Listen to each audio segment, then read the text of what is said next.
Assalamualaikum warahmatullahi wabarakatuh teman-teman hebat. Selamat pagi, selamat berjumpa kembali bersama Bu Guru di pembelajaran tematik 3C subtema 1 pembelajaran 4. Tujuan pembelajaran kita hari ini yang pertama mengenal benda dan juga sampah plastik. Kedua, mengetahui daur ulang sampah. Dan ketiga, mengenal lambang-lambang yang ada di bawah kemasan plastik. Sifat plastik. Yuk kita ketahui plastik itu seperti apa sih sifatnya?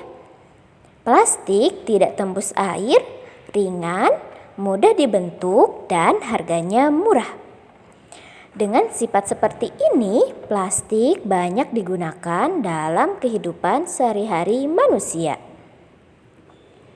Apa aja sih benda-benda dari plastik yang ada di sekitar kita? Pertama, ada gayung, ember, tempat sabun, tempat makan, rantang plastik, sikat gigi, mangkok, dan botol kemasan atau botol minum kemasan. Teman-teman, tahu gak?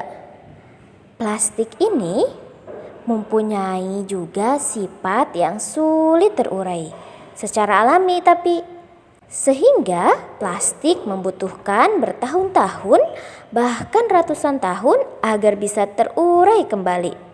Sehingga sampah plastik sangat mengganggu kehidupan manusia. Lalu apa yang harus kita lakukan? Yang pertama, membawa tempat minum sendiri. Jadi tidak banyak menggunakan botol kemasan yang plastik ya. Kedua, menyediakan air isi ulang.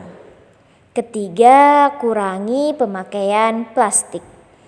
Contohnya dengan membawa tas belanjaan kalau kita berbelanja di supermarket atau di pasar. Dan keempat, didaur ulang menjadi benda dengan fungsi baru. Contohnya, botol plastik didaur ulang menjadi tempat pensil. Teman-teman, tahu gak berapa lama sampah terurai secara alami? Ini berbeda-beda ya. Yuk kita lihat tabelnya. Di sini dimulai dari buah-buahan, kertas, kardus, putung rokok, kantong plastik kresek, kulit sepatu, plastik bungkus deterjen, plastik, kaleng minuman dari aluminium, baterai dan juga styrofoam. Semua sampah-sampah ini mempunyai waktu terurai alaminya yang berbeda-beda. Coba dilihat tabelnya. Bahan dengan benda apa yang paling lama untuk terurai? Ada kaleng minuman dari aluminium itu sampai 80 sampai 100 tahun. Baterai sampai 2 juta tahunan. Bahkan styrofoam itu tidak dapat terurai. Jadi berapa lamakah sampah plastik dapat terurai secara alami? Nah, selain menunggu plastik itu dapat terurai secara alami, kita dapat mendaur ulang sampah plastik. Teman-teman, tahu gak ini lambang apa?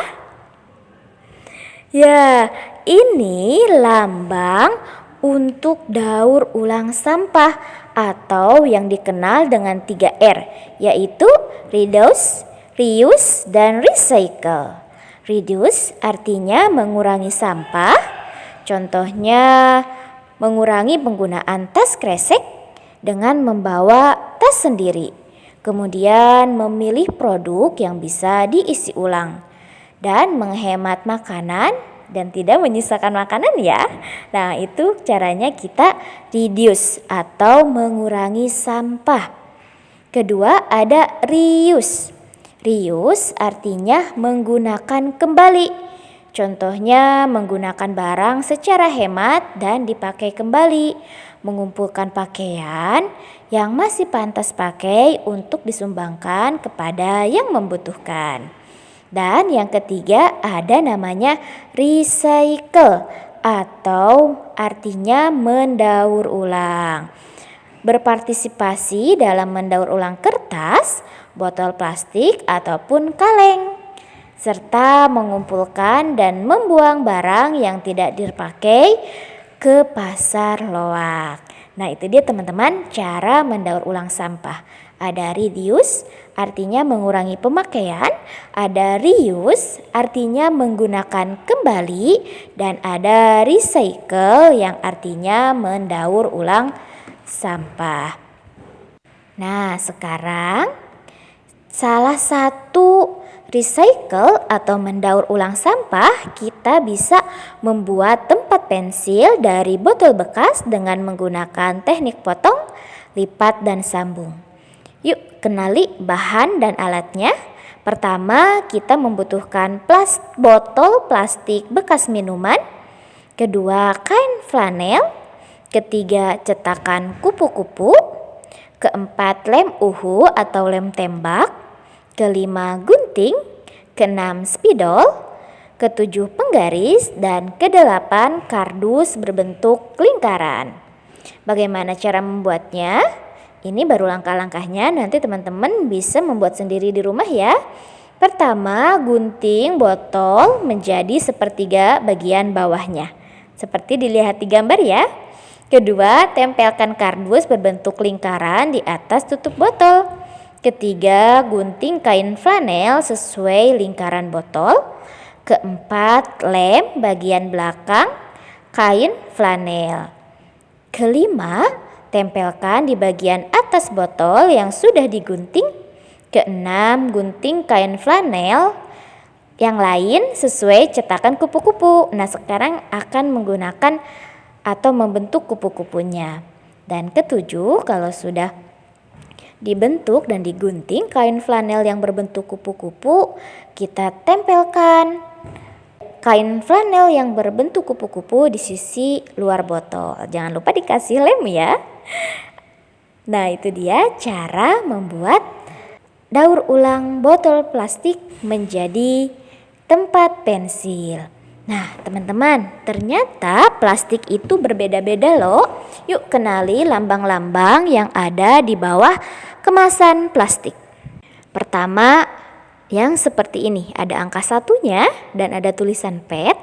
Ini tandanya plastik ini hanya bisa digunakan satu kali pakai. Biasanya ada di botol minuman yang plastik ya. Kedua, ada angka 2 dengan tulisan HDPE. Plastik kemasan berlogo ini berarti hanya digunakan satu kali. Mirip ya dengan yang satu. Yang ini juga hanya bisa satu kali. Plastik yang kemasan ini hanya bisa digunakan satu kali. Ketiga, yang angka 3 dan ada tulisan V. Nah, plastik yang ada tanda seperti ini atau lambang seperti ini, ternyata selain susah didaur ulang, plastik ini juga sangat berbahaya bagi pencernaan manusia. Karena biasanya ini terdapat di pipa, kabel, ubin, botol pembersih, dan sebagainya. Jadi ini sangat berbahaya bagi pencernaan ya. Kalau bisa jauhkan nih dari teman-teman yang masih anak-anak. Teman-teman masih anak-anak kan jangan bermain plastik dengan label seperti ini. Oke? Keempat, ada tulisan angka 4 dengan tulisan LDPE. Plastik jenis ini sering digunakan untuk kantong plastik, kantong sampah, tas belanja, dan bungkus makanan. Kenapa? Karena plastik jenis ini sangat tahan lama dan elastis sehingga cocok digunakan sebagai tas belanja. Tetapi kurangi penggunaannya ya. Lebih baik kita menggunakan kain, karena ini butuh waktu lama untuk mengurainya. Yang kelima, ada angka 5 dengan tulisan PP. Jenis plastik ini aman digunakan untuk tempat makanan dan minuman. Bahan plastik ini sangat kuat, tahan lama, dan aman digunakan. untuk makanan atau minuman panas sekalipun. Yang selanjutnya ada dengan lambang angka 6 dan tulisan PS. Lebih terkenal dengan nama styrofoam. Pasti teman-teman sering melihat dan mendengarnya ya. Biasanya sering digunakan untuk membungkus daging mentah. Kalau teman-teman belanja di supermarket itu biasanya ada dialasi dengan styrofoam. Kalau beli bubur ayam juga ada. Gelas kopi yang warna putih, nah itu styrofoam. Dan masih banyak lagi. Sebenarnya plastik ini tidak sehat ya untuk menyimpan atau menjadi wadah makanan karena sulit didaur ulang. Terakhir ada lambang angka 7 dengan tulisan other. Plastik jenis ini dianjurkan tidak digunakan untuk tempat makanan atau minuman karena mengandung bisphenol A atau BPA.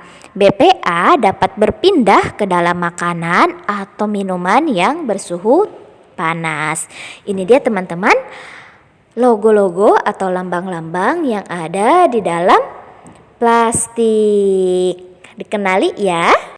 Bu Guru akan mengajak teman-teman untuk mengamati plastik-plastik yang ada di rumah. Amatilah plastik yang ada di rumah. Ini jenisnya seperti apa dan logonya seperti apa. Nanti hasil pengamatannya silahkan teman-teman ditulis di buku tematik 3C halaman 29. Terakhir, yuk kita jaga bumi kita. Kurangi penggunaan plastik. Terima kasih untuk hari ini. Sekian pembelajaran tematik dari Bu Guru. Sampai jumpa di video berikutnya. Jika ada yang masih kurang mengerti dan belum paham, silahkan bertanya. Assalamualaikum warahmatullahi wabarakatuh.